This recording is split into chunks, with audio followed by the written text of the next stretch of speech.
All right, guys, how's it going? So today we're going to talk about what transformational human psychology is and why you should use it to craft your stories.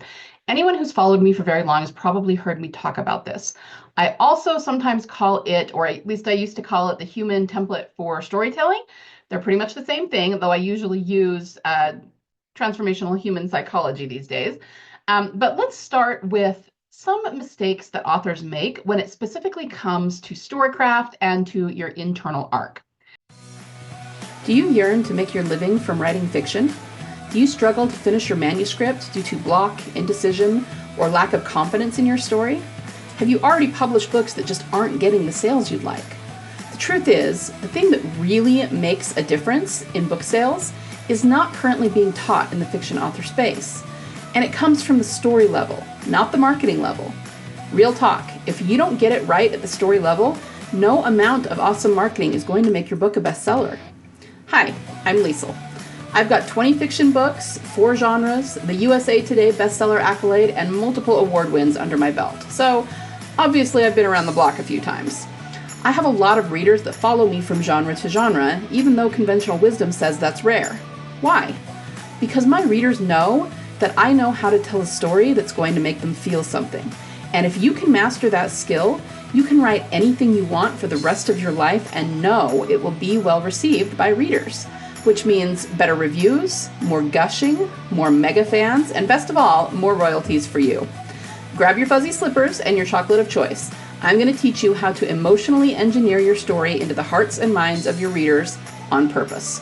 Let's go. Number one mistake is thinking that you don't need an internal arc. Now, I harp on this a lot, but it's because it's kind of a pet peeve of mine. Most authors either don't think very much about their internal arc or they don't think about it at all. Most of us know that we need to write dynamic characters. We need our characters to change over time, or at least over the course of the story, right? But the change tends to be kind of an afterthought. We'll go, oh, well, they felt like this at first, and by the end they feel like this, so that's good enough. My character changed. It's really, really not good enough, guys. Real talk, sorry to tell you, it's really not, okay? Your internal arc needs to be the foundation of your story. And we're going to get more into why that is and give you some examples and everything as we go along. But this is the first mistake. If you are not crafting an internal arc specifically, or if you are just using it as kind of an afterthought, you craft everything else about the story first, and then kind of think about the internal arc, yeah, that's really not the best way to write your story, okay? The second mistake that a lot of authors make are thinking that the external happens without the internal. Now, what do I mean by that? I want you to think about building a house. You can't really build the external part of the house unless you've built the internal, right? You have to do all of the internal stuff, the stuff that you can't actually see when you're walking through the house, the wiring, the plumbing, the insulation, all of that, the framing, right? All of that needs to be done first, and your story is no different. The external always follows the internal, which means this is why I say that the internal should be the foundation of your story. Okay, so if you think that a story is just built on the action of the plot, you're wrong about that. We need to recognize that everything is driven internally. And I don't even mean like put aside fiction writing for a minute. Everything we do as human beings is internally driven. We are driven by emotion. We're driven by wanting certain results. But the reason we want those results is because we want to feel a certain way. We want to have a certain thing. All of our motivations come from the internal. If we didn't have the internal, we'd just be robots, right? We'd just be AI. Okay, so you need to understand that while the external, the plot, everything that happens in the story, obviously that's important, it always follows the internal, okay? And that's something that you need to understand. And number three mistake that a lot of authors make is assuming that readers read stories for the external events rather than the internal change. Now, as I've said before, remember that readers read story in order to feel emotion. That's the whole reason that they do it. So, of course, we tend to approach story from a plot-based standpoint, right? We'll say, oh, that sounds like a cool story, or, ooh, I really like that genre. I think I'd like that.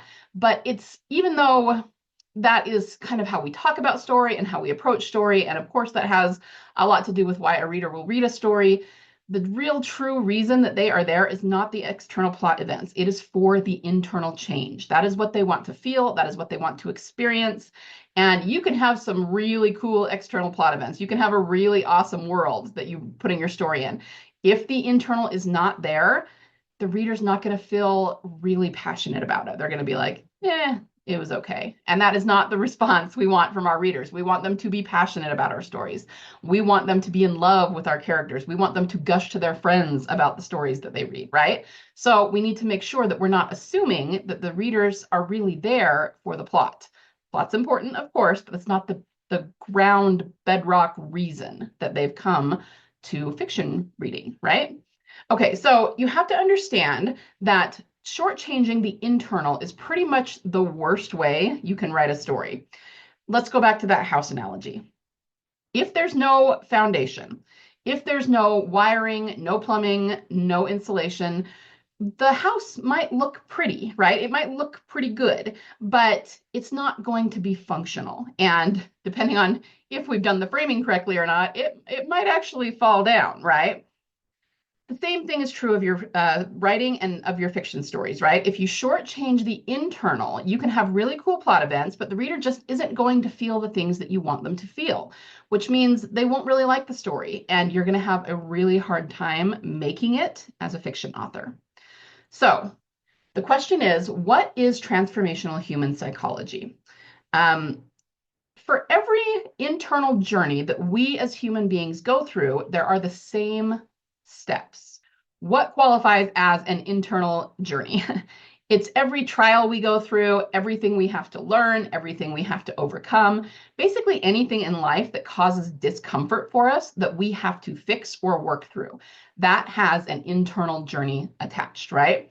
So this can be anything. This can be anything from big life-altering things like who we're going to marry, what job to take, changing our political or religious beliefs, really big things that affect us. But it can also be really tiny things like the kinds of things that we go through and then forget about 5 minutes later, like learning to tie our shoe for the first time. It was hard at the time when we were 5 and learning to do that, but most of us don't even remember not being able to tie our shoe anymore, right? It can be something small like losing your favorite pen and spending 10, 15 frustrating minutes looking for it, okay? It doesn't matter whether it's something really big or something really tiny that we're going to forget about 5 minutes later. The steps of the journey are exactly the same, okay? It's just about the scale of those steps. So with the tinier journeys, a lot of the steps are happening on a subconscious level, which means we're not even really aware of them, but they are happening. So the next concept that we need to reiterate, and I did talk about this already, is that the external always follows the internal. You cannot put the exterior of that house we talked about on until you've built the interior. And yes, I recognize that sometimes there are details of the interior that don't go on until last, but generally, you can't put up the drywall until you've done the framing, right? And maybe to use another analogy, you can't put icing on a cake until the cake is already created and baked, right? You're just going to have a mess and it's not going to work. So the external always has to follow the internal. The internal is the structure. It's the function. It's the foundation. Okay, so the exterior, like the icing on the cake, might even be sweeter, but without the internal, it has no real substance. It's just empty calories that's probably going to give us a sugar headache, right? Transformational human psychology is a way to understand the journey that every human being goes through when they are trying to learn, fix, or figure out anything in their lives, okay? And it's all baked into the title there. Transformational, they're going to go through a change or transformation, human psychology. In a sense, it's pretty imperative that you understand this in order to understand story structure. Here's a truth that might rock your world a little bit. The true epitome, the true basis of what story structure actually is, for you to understand the true nature of story structure, you must understand transformational human psychology. Because the way that a character changes over time is story structure. And if we want to understand and really be masterful at story structure, we need to understand the human journey of change. And that's what transformational human psychology is, right? So one more time, transformational human psychology is the basis of all story structure. And if you want to truly, deeply understand story structure and become a master storyteller, you must understand transformational human psychology, all right? All six-figure stories take it into account. You will not find a really, really successful story out there that does not have all the steps of transformational human psychology. And the only way to be sure that you're writing a potential six-figure story is to make sure that you use the psychology as the foundation of the story you're telling. So this is what I teach inside Legendary Fiction Forge. Everything is based around transformational human psychology and the journey every human soul goes through to overcome things. So let's go over 4 reasons why you should use transformational human psychology, which I may abbreviate as THP, just so it's less of a mouthful. But why should you use THP to write your books? Well, number 1, every human being, meaning all of your readers, can relate to it because it's part of the human journey. Okay, so they relate to it not even just on the surface, on a conscious level, they relate to it on a subconscious level. So in other words, they relate to it in ways that they themselves don't understand and are probably not aware of, but it's still there. And making sure that you incorporate this into your story will ensure that they identify with your characters and get invested in the character story. Okay, the second reason that you should use THP to write your books is that it automatically creates emotion. The fact that your readers, relate to it on a deep subconscious level and are living the journey vicariously through your characters' eyes means that they are going to feel emotion about that journey and be invested in what happens at the end of it. So remember, once again, that readers only read fiction in order to feel big emotions in a safe space. And using transformational human psychology ensures that you help them feel those emotions. You're just guiding them right to the emotion that you want them to feel. The third reason you might want to use THP to write your stories is that it creates catharsis. There's that emotion again, the release of the emotion that comes at the end of the story, and it creates mega fans. So really, this is kind of a 2-step process. Using THP creates catharsis. If you can make the reader feel the catharsis, you've got a mega fan, okay? Simple as that.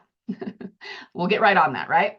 Okay, by helping your readers feel these big emotions, you get them to feel really big feelings, that you get them to gush about your story, and they're going to want to return to everything you've ever written, everything you ever published, because they know that you know how to tell a story that will make them feel things, and that's why they're here in the first place, right?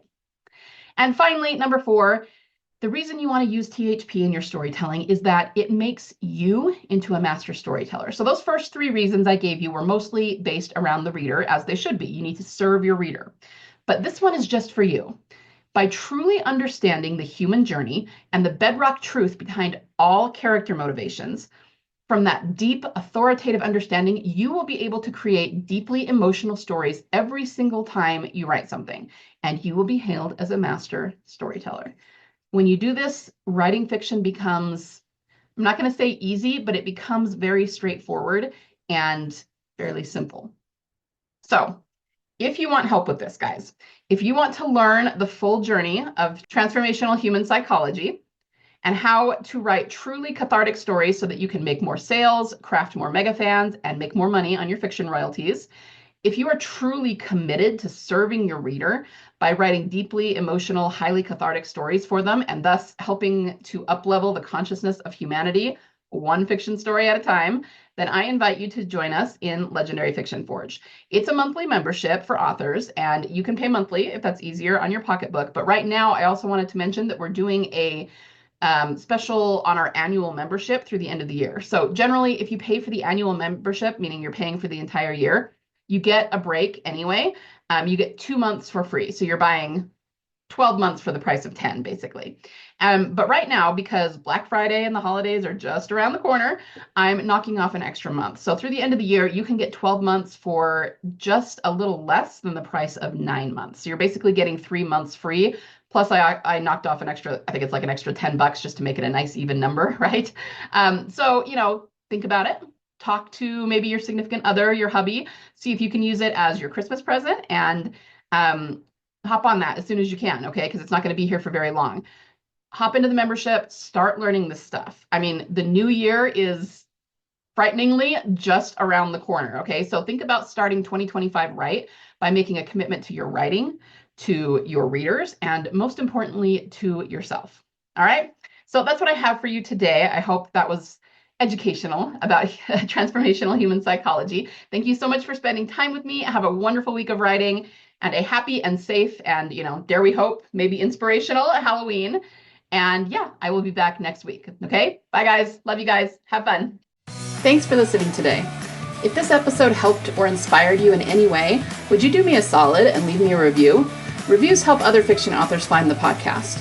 You could also recommend it to a writer friend of yours so they can get the same inspiration you got. Remember, you have a story inside you that only you can tell. So get out there and write your soul story, because your readers are waiting for it with bated breath.